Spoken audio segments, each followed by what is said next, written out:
Welcome to the 5 Minutes to Sexy podcast, where you will learn how to achieve your sexy potential in 5 short minutes a day.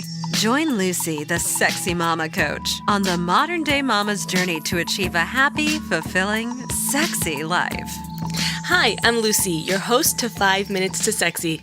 In today's episode, we're discussing the illusion of a balanced life. Now, we hear a lot about balance, work-life balance, finding a healthy balance between your activities and so on. But the ugly truth is, balance really doesn't exist. The very idea of work-life balance is idealistic. And even if you're not a working mom and the work piece of that equation doesn't apply to you, the idea of healthy balance of me time, family time, housework time, and running around and running errands time is also idealistic. Now, for the sake of this particular topic, though, let's continue from the point of view of a working mom, since many of us have something else going on work-wise, whether it's a full-time job, a part-time job, walking dogs, babysitting for other people, writing a blog, etc. And the fact is this: time on one thing means time away from another thing. So we must be able to live with whatever it is that we're missing out on. For example, if you're working full days, whether by choice or necessity, you probably won't be the mom who stops by her kid's class and volunteers all the time, or the mom who bakes homemade cupcakes for school events. And you've got to be okay with that. Don't be guilted. If you have to be away in the evening because of work-related commitments or meetings or networking, whatever it may be, you probably won't be sitting down to a family dinner before the kids go to bed. And if you're getting up early in the morning to work out before leaving for the day, you probably won't be staying up late with your partner, binge watching Netflix, or at least I hope not, because we really need our sleep, you guys. Okay, so if balance is not actually achievable, then what the heck are we supposed to do? Well, for one, we can prioritize our activities a little differently. Now, those things that bring us purpose, meaning, and significance are what we should be focusing on. Now listen, time waits for no one. Do what you find the most fulfillment and purpose in every day. Doing so requires that we set goals and priorities and act on them. Now, as soon as we act on a priority or a goal, we shouldn't be surprised or disappointed when we temporarily get out of balance, giving disproportionate attention to that one thing for a period of time.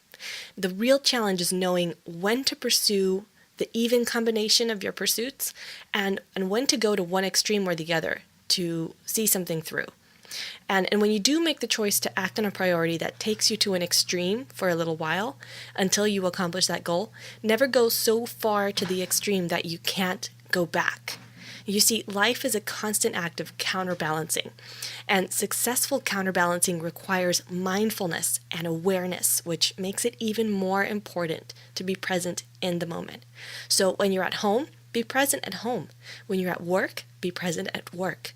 And when you're at the gym doing your workout elsewhere, be present there. Many times as moms, we wish that we could be anywhere but where we are in that moment. So don't feel bad if this is you. Now, when we're away from our kids, we often wish that we could be with them. And when we're at home pulling our hair out, buried in diapers and housework, we wish we could be away and alone, even if it's just like a trip to Target. And nobody wins in that situation. We must be more consciously and purposely aware of being fully present wherever we are, because honestly, that's the only place that matters in the moment.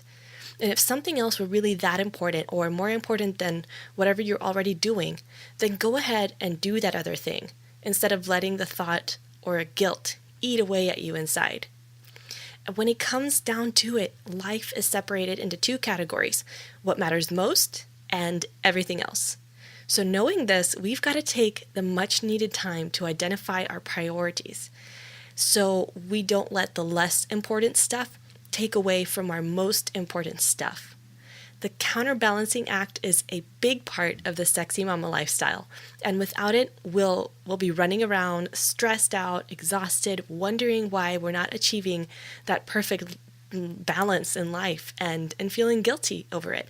So take heart, mama. Identify your priorities, act on them, and delightfully do the counterbalancing dance. Well, that's it for today, and thank you for joining me on the journey to sexy.